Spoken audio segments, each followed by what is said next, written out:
అని ఆధారాలతో సహా ఈరోజు 2 సబ్జెక్ట్స్ని టచ్ చేస్తాను. ఒక సబ్జెక్టు ఈ మధ్యకాలంలోనే చంద్రబాబు నాయుడు తానేదో చాలా గొప్పగా చేశాను అని చెప్తూ రీసర్వే మీద క్రెడిట్ చోరీ చేసే కార్యక్రమం ఏదైతే తాను చేస్తూ ఉన్నాడో ఆ క్రెడిట్ చోరీకి సంబంధించి తాను చెప్తా ఉన్న అవాస్తవాలు అబద్ధాలు ఏ స్థాయిలో ఉన్నాయి అన్నవి ఒక విషయంగా ఎక్స్ప్లెయిన్ చేస్తాను. రెండో విషయంగా ఈ మధ్యకాలంలోనే చంద్రబాబు నాయుడు పల్నాడులో ఎంత దారుణంగా ఒక సామాన్యుడిని, ఒక దళితుడిని, ఒక పేదవాడిని,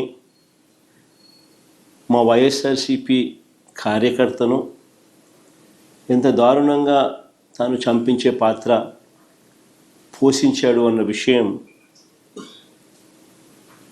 నిజంగా సమాజంలో ఉన్న వ్యక్తులు ఎవరైనా కూడా సివిలైజ్డ్ సొసైటీలో ఉన్న వాళ్ళు సిగ్గుతో తల వంచుకోవాల్సిన అంశం ఇది. ఈ విషయంలో నిజంగా జరుగుతూ ఉన్న అన్యాయం గురించి కూడా ప్రస్తావిస్తాను. మొట్టమొదటిగా సర్వే గురించి, ఈ రీసర్వే టాపిక్ గురించి we will take it forward. ఈ మధ్యకాలంలో చంద్రబాబు నాయుడు గారు మాట్లాడుతూ ఉన్న మాటలు ఈ రీసర్వే సబ్జెక్ట్ మీద మనమంతా కూడా చూస్తే ఒకసారి ఈ భూమండలం మీద నిజంగా ఇంతటి దారుణమైన క్రెడిట్ చోరీ చేయగలిగిన వ్యక్తి ఇంకొకడెవడైనా ఉండగలడా అని అనిపించేట్టుగా చంద్రబాబు నాయుడు గారు మాట్లాడుతూ ఉన్నారు.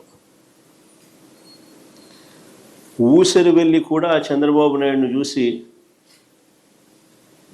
బహుశా సిగ్గుపడుతుందేమో. అంతటి దారుణమైన మోసాలు, అంతటి దారుణమైన అబద్ధాలు. నేను సూటిగా చంద్రబాబు నాయుడు గారిని అడుగుతా ఉన్నా, మీ ద్వారా ప్రజలందరి తరపున అడుగుతా ఉన్నా, అయ్యా 4 సార్లు సీఎం అని చెప్పి చెప్పుకునే ఈ పెద్ద మనిషి చంద్రబాబు నాయుడు, నేను అడుగుతా ఉన్నా, భూముల రీసర్వే చేయాలన్న కనీస ఆలోచన అయినా కూడా నీకు ఎప్పుడైనా గతంలో వచ్చిందా అని. కనీసం ఆలోచన అయినా నీకు గతంలో ఎప్పుడైనా వచ్చిందా అని.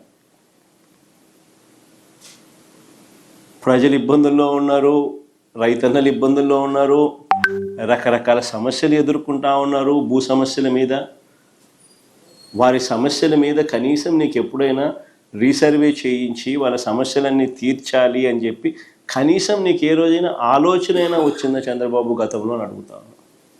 ఈరోజు క్రెడిట్ చోరీ తీసుకుంటూ తాను మాట్లాడుతూ ఉన్న మాటలకు నిజంగా ఈ పెద్ద మనిషి సిగ్గుపడాలి. అసలు భూముల రీసర్వేకి మూలం ఎక్కడి నుంచి వచ్చిందో తెలుసా? ఇది మూలం ఎక్కడి నుంచి పుట్టుకొచ్చింది అంటే 2019 కన్నా ముందు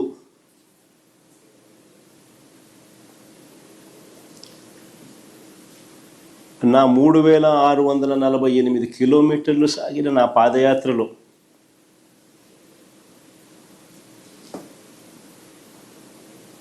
మార్గ మధ్యంలో రైతన్నలు పడతా ఉన్న అవస్థలు, ఇబ్బందులు చూసిన తర్వాత భూములకు సంబంధించి వాళ్ళ లేవనెత్తిన సమస్యల పరిష్కారం నుంచి, ఆ ఆలోచనల నుంచి, వీటికి పరిష్కారం చూపాలన్న తాపత్రయం నుంచి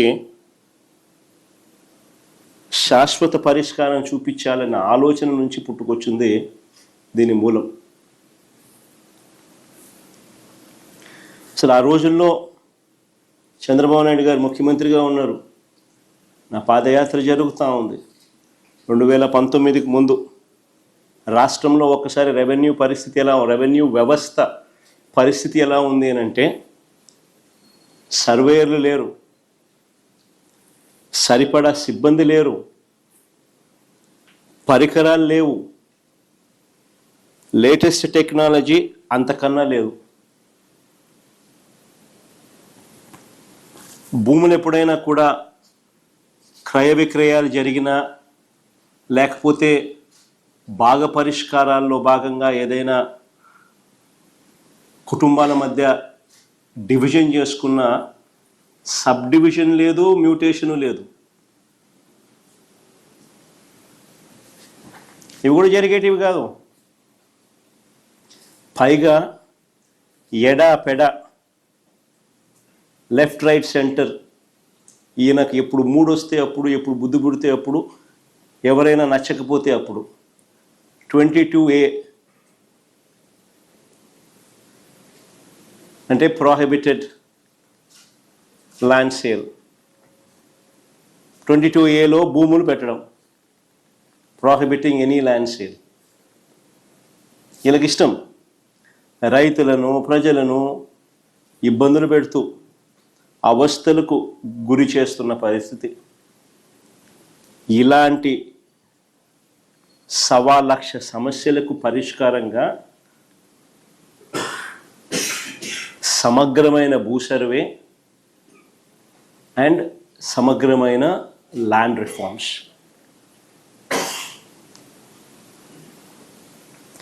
భూ సంస్కరణలు చేయాలన్న ఆలోచన వాటి నుంచి వచ్చింది. అందుకని 2019 ఎన్నికల కన్నా ముందే మా మేనిఫెస్టో కాపీ కూడా ఒక డిస్ప్లే చేయడం ఒకసారి. మా మేనిఫెస్టో కాపీలోని 2019లో ఒకసారి డిస్ప్లే చేయండి.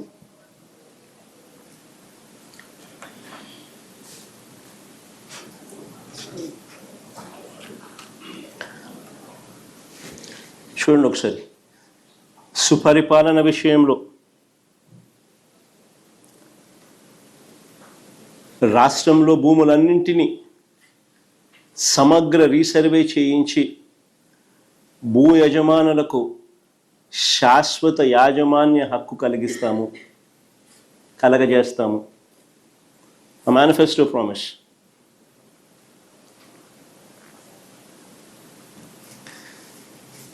అక్కడి నుంచి పుట్టుకొచ్చింది.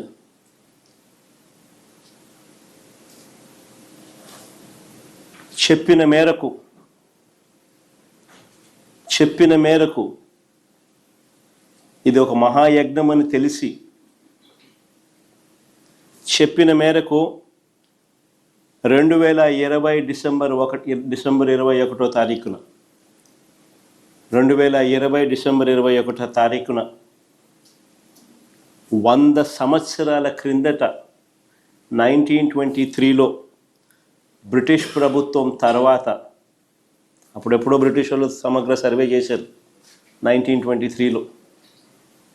దాని తర్వాత ఎప్పుడూ కూడా ఎక్కడా కూడా సమగ్ర రీసర్వే అన్నది ఎప్పుడూ కూడా ఆలోచన కూడా చేయడానికి కూడా ఎవరు సాహసించరు.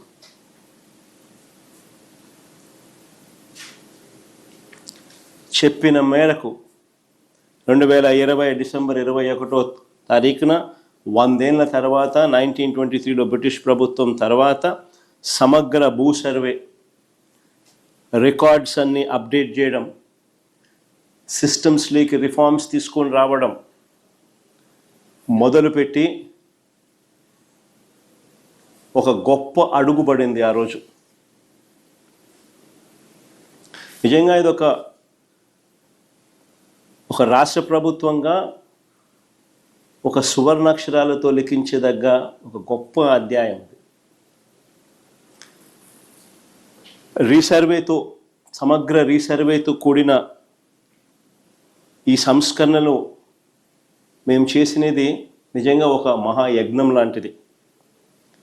చెప్తా ఎందుకు అంత యజ్ఞం అనే పదం ఎందుకు వాడుతూ ఉన్నాను అని అంటే, ఒకసారి ఆ లోతు లేకపోతే మీతో పాటి ప్రజలందరికీ కూడా అర్థమవుతుంది అసలు ఎంత లోతుగా పోయాము అని. ఇది చెయ్యాలి అని అంటే ఎంత కష్టమైన పని అని కూడా అందరికీ అర్థమవుతుంది. దేశ పరిపాలనా చరిత్రలో భూ సంస్కరణలో సువర్ణాక్షరాలతో ఎందుకు లిఖించదగ్గ అధ్యాయం అని చెప్పి కూడా చెప్తా.